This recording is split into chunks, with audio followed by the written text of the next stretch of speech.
बच्चों, आज हम सब हिंदी भाषा सेतु के अंतर्गत पाठ 8 क्या निराशा हुआ जाए पाठ का अध्ययन करेंगे।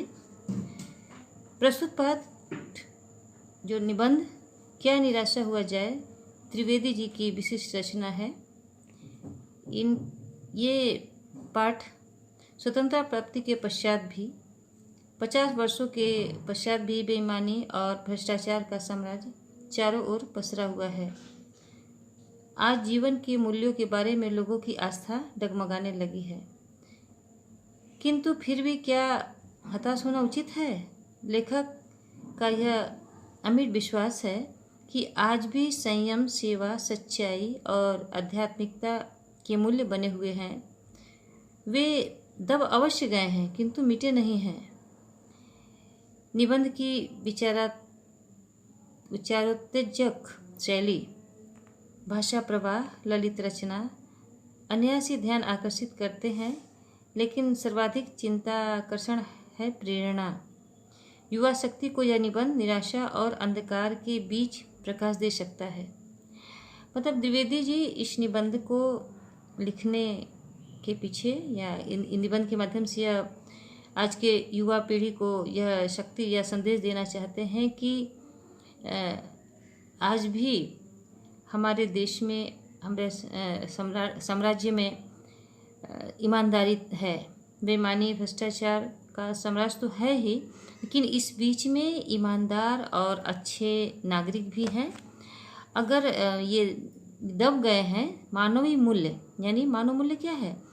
नैतिकता, अच्छी आदतें, अच्छे व्यवहार आचरण मनुष्यों के, तो ये मूल्य भले दब गए हैं लेकिन समाप्त नहीं हुए हैं।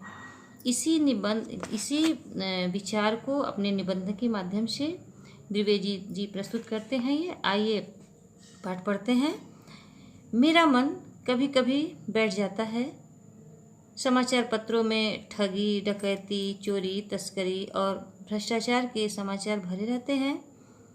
आरोप प्रत्यारोपण का कुछ ऐसा वातावरण बन गया है कि लगता है देश में कोई ईमानदार आदमी ही नहीं रह गया है। लेखक कहते हैं कि जब भी समाचार पत्र पढ़ते हैं, पेपर पढ़ते हैं, तो यह सुनकर मन बहुत बैठ जाता है, नहीं बहुत दुख होता है कि समाचार पत्र के मेन पृष्ठ पर क्या दिखता क्या है। यहाँ चोरी हुआ, डकैती हुआ, यहाँ तस्करी, भ्रष्टाचार, यही समाचार से पेपर भरा रहता है। और इसके बाद क्या, आरोप प्रत्यारोपण का कुछ ऐसा वातावरण बन गया। मतलब कि और इसके ये तो रहता ही है। इसके बाद एक नेता दूसरे नेता के प्रति आरोप लगाते हैं, या एक व्यक्ति दूसरे के व्यक्ति आरोप प्रत्यारोपण करते हैं। कुछ यही वातावरण सब पेपर में, पत्रिकाओं में लिखे रहते हैं। तो यह देखकर या पढ़कर कवि का मन कुछ दुखी हो जाता है कि देश में कोई ईमानदार आदमी ही नहीं रह गया है, ऐसा लग रहा है। प्रत्येक व्यक्ति संदेह की दृष्टि से देखा जा रहा है। जो जितने ही ऊंचे पद पर हैं, उनमें उतने ही अधिक दोष दिखाए जाते हैं।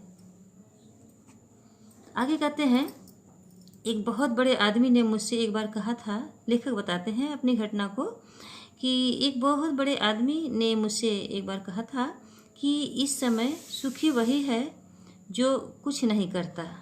जो कुछ भी करेगा उसमें दोष खोजने लगेंगे, उसके सारे गुण भुला दिए जाएंगे और दोषों को चढ़ा बढ़ा कर दिखाए जाने लगेगा।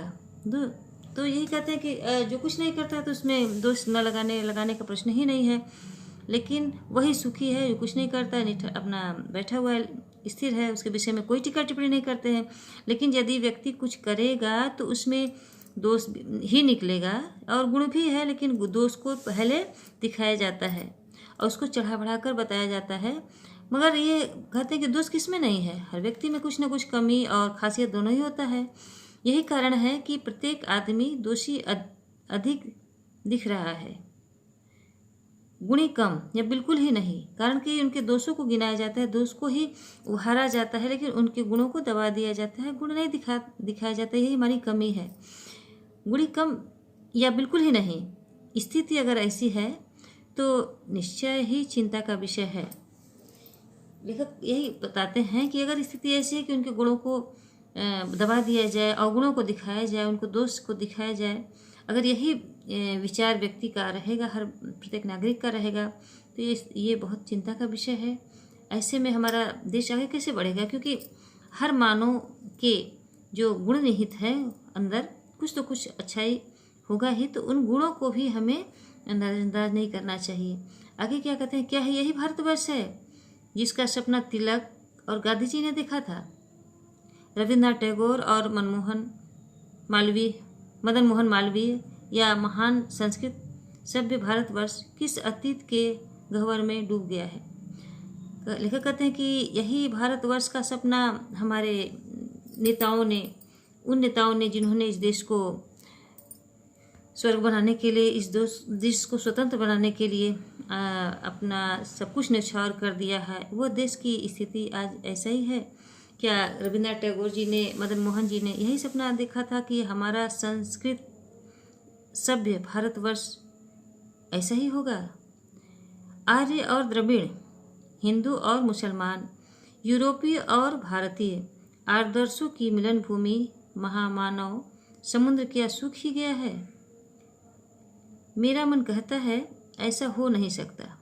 हमारे महान मनुष्यों के सपनों का भारत है और रहेगा। मतलब लेखक कहते हैं कि आर्य और द्रविड़, भारत में पहले क्या आर्य और द्रविड़ दो ही जातियाँ थीं, और हिंदू और मुसलमान, यूरोपीय और भारतीय, इनकी जो आदर्शों की मिलन भूमि महामानव समुद्र, मतलब मानवता ना, ये सब सभी जात में के रहने पर भी, सभी धर्म के रहने के बाद भी हम क्या है, सबसे बड़ा मानव है ना, महामानव है। मानव की जो विचारधारा है, मानवतावाद क्या एकदम समाप्त हो गया है। लेकिन एक तरफ लेखक कहते हैं कि मेरा मन ऐसा नहीं मानता, क्या ऐसा हो ही नहीं सकता है, क्योंकि ये हमारे महान मनीषियों, हमारे महान ऋषियों मुनियों की ये भारत का सपना ऐसा नहीं हो सकता है।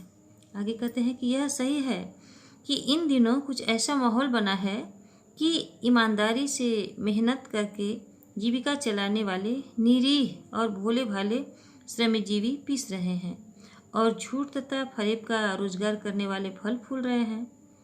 ईमानदारी को मूर्खता का पर्याय समझा जाने लगा है। सच्चाई केवल भीरू और बेबस लोगों के हिस्से पड़ी है। ऐसी स्थिति में जीवन के महान मूल्यों के बारे में लोगों की आस्था ही हिलने लगी है। लेखक आगे कहते हैं कि यह सही है कि हम इन दिनों कुछ ऐसे माहौल बन गया है कि ईमानदारी से मेहनत करके जीविका लोग चला रहे हैं, वो कमज़ोर निरी माने कमज़ोर हो चुके हैं, उनका असहाय हो चुके हैं।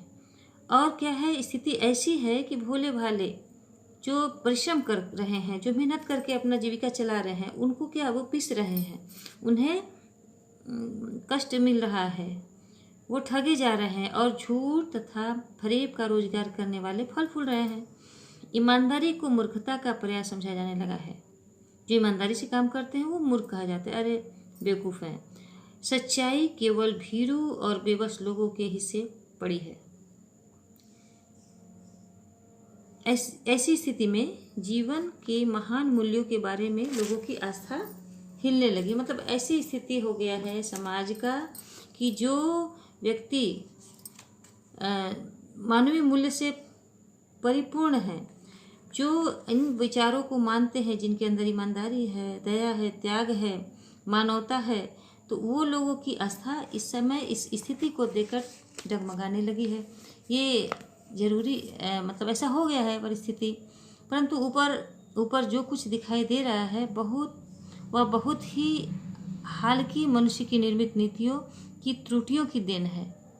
मतलब जो ये दिख रहा है, ये जरूरी नहीं है कि ये आंतरिक गुण है। पूरा भारतवर्ष ऐसा इसी परिस्थिति में, पूरा देश ऐसी इस परिस्थिति से गुजर रहा है, ऐसा नहीं है। ये एक ऊपरी है। हो सकता है कि इसके अंदर हर मानव के अंदर मानवता अभी भी विद्यमान हो। आगे, सदा मानव बुद्धि नई परिस्थितियों का सामना करने के लिए नए सामाजिक विधि निषेधों को बनाती है। उनके ठीक साबित न होने पर उन्हें बदलती है। नियम कानून सबके लिए बनाए जाते हैं।